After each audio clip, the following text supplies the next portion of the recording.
Weight hey guys, आज हामी फेरि केदारनाथको ट्रिपमा छौँ। Long trip. मेरो बस यता रहेको छ, भोल्भो बस हो स्लिपर। देख्नुहोस् पुरा गन्दा छ, मेरो पुरा गन्दा भएर फोहोर भएको छ। यिनीहरू केटाकेटीहरूलाई चाहिँ हामीले ट्रिपमा केदारनाथको ट्रिपमा लग्नु छ। हामी बस्यौँ गाडीमा, स्टार्ट गर्छौँ, लेट्स गो। अनि यति भन्दै हामी अगाडि बढ्छौँ गाडी रोकेर, यिनीहरूलाई पिकअप गर्छौँ।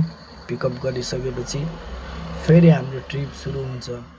फेरि लगातार जानुपर्ने हुन्छ। हामी गएका छौँ, मजाले जान्छौँ सरर। फेरि हामी गइसकेपछि अगाडि जाँदै थियौँ, बाटो भुलेर मैले फेरि ब्याग लिएँ, फेरि अगाडि लगेँ मैले। अनि लोकेसन ट्र्याक भएको थिएन। अनि गाइज हामी हिँड्दै थियौँ, अनि फेरि भोक लाग्यो भनेर हामीले सिधा होटेलमा रोक्छौँ। A few moments later. अनि साथीहरू हामी चाहिँ पुगिसकेका छौँ होटल, हाम्रो बुकिङ होटल। साथीहरू त्यो होटलमा सबै पाइन्छ अरे के, खाने सब हुन्छ, अग्ने टोयलेट मुद्दे सब हुन्छ त्यसमा। अब हाम्रो केही साथीहरू कुरा गर्दै गर्दै रेस्टुरेन्टमा आइसक्यौँ हामी। अब यहाँनिर गाडी रोक्छौँ। त्यसपछि गाइज म तल झरिसकेँ अनि सबैलाई भन्दै खाना खान आउनुहोस्।